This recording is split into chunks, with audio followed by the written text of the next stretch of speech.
Slayer. So in the interest of full transparency, which personally I hardly think is necessary, but you know, I'll do it anyways. Like 2 days ago, basically I posted one of many like little mini tages to girly pop music. I posted some clips of me getting some pretty nice like multi-kills, or not multi-kills, but like stringing nice shots back to back to back against Tejb in an octagon match. And a lot of people took that as me trying to make him look bad, and that wasn't the case. That's never been the case. I've done this with a number of people like Pap and Gold Glove, and even Dr. Disrespect made an appearance in one of those videos. But I do it because it's fun and it's in the interest of like basically friendly competition. So if I make a video saying, you know, Pap gets popped or something like that, that's me taking a jab at my friend.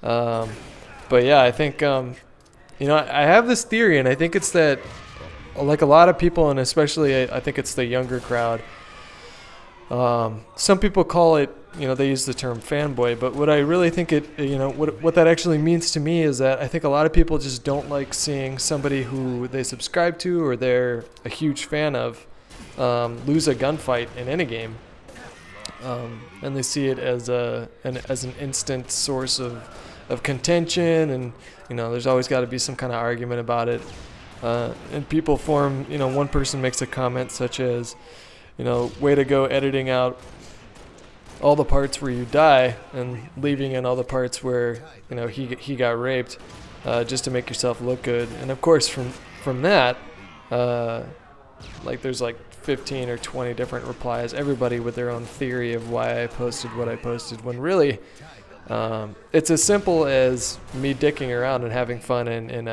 Sony Vegas using Halo clips.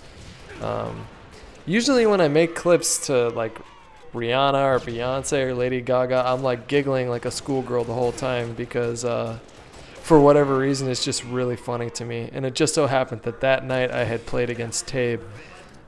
So I've decided to post a full match because a lot of you guys wanted to see what a full match between me and Tejb looks like. And I talked about it in the comments, but Octagon isn't really a measure of skill.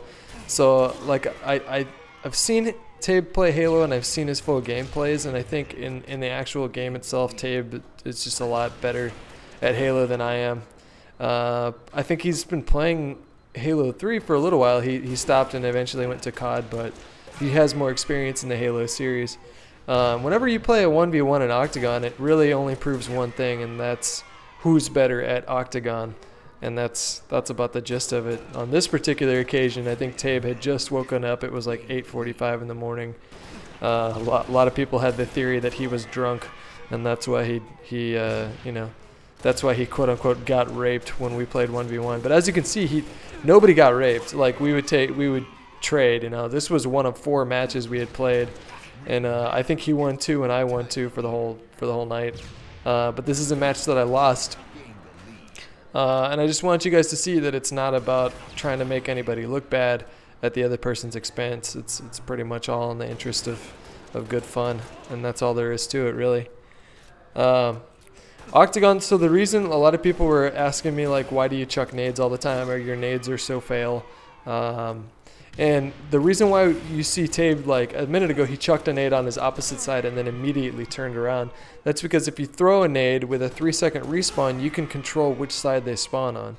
So if I throw a nade to my left, the way that Reach is programmed, it's not going to spawn you inside that nade, so it'll spawn you away from it, which usually means on the opposite side. So as you can see right here, I chuck a nade to my right, and he didn't spawn to the left of me that time, he spawned across from me.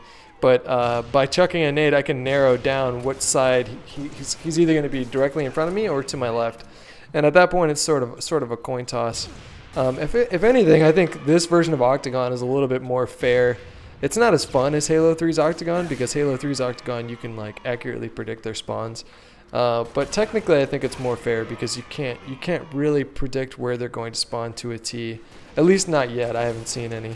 So, hope you guys enjoyed the video. It's me getting beat by Tejb.